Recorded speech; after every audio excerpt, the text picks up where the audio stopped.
mostly people would see money laundering as a victimless crime. There is no victim that comes forward to give you a witness statement. However, money laundering is usually what generates the most money.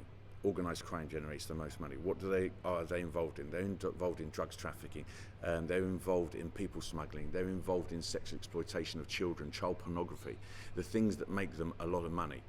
So it's not the laundering that has the victim, but it's the crimes that are conducted to generate those proceeds that definitely have victims. So are there victims of the money laundering?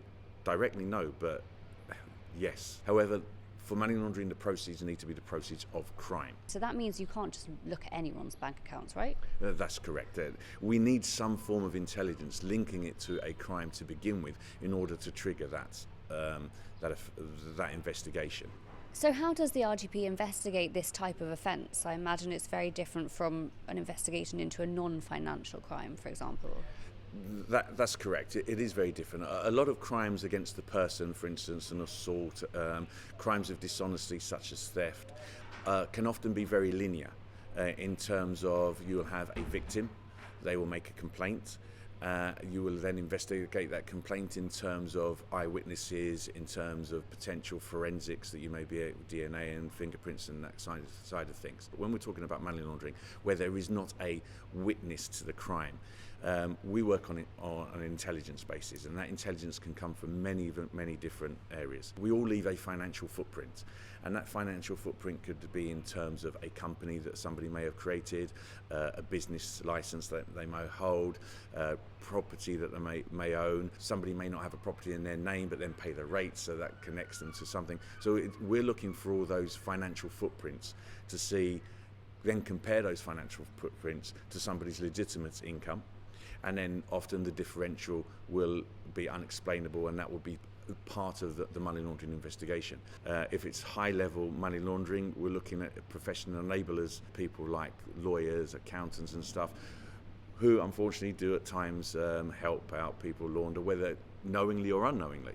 Now what happens then is everything's done on computers, and there could be years worth of data, and that is another thing that really takes a lot of our time up, is extracting forensically the data on electronic devices and then having to sift through what is often mountains of data. And all these cases coming to light at the moment through the courts, is this just the tip of the iceberg, so to speak? That's a very difficult question to answer. We will deal with what we can deal with. We prioritise in terms of our national risk assessment and direct our resources to those kind of cases. And of course Gibraltar is still on the grey list. We are still on the grey list. We are originally on our mutual evaluation reports that was issued, I believe, in December 2019. There were 78 recommended actions by Moneyval who had done our assessment. That has since been reduced down to a single action point, and that action point relates to the increase or the pursuit of more confiscations which come about as a result of law enforcement activity. So we may be seeing more confiscations going forward?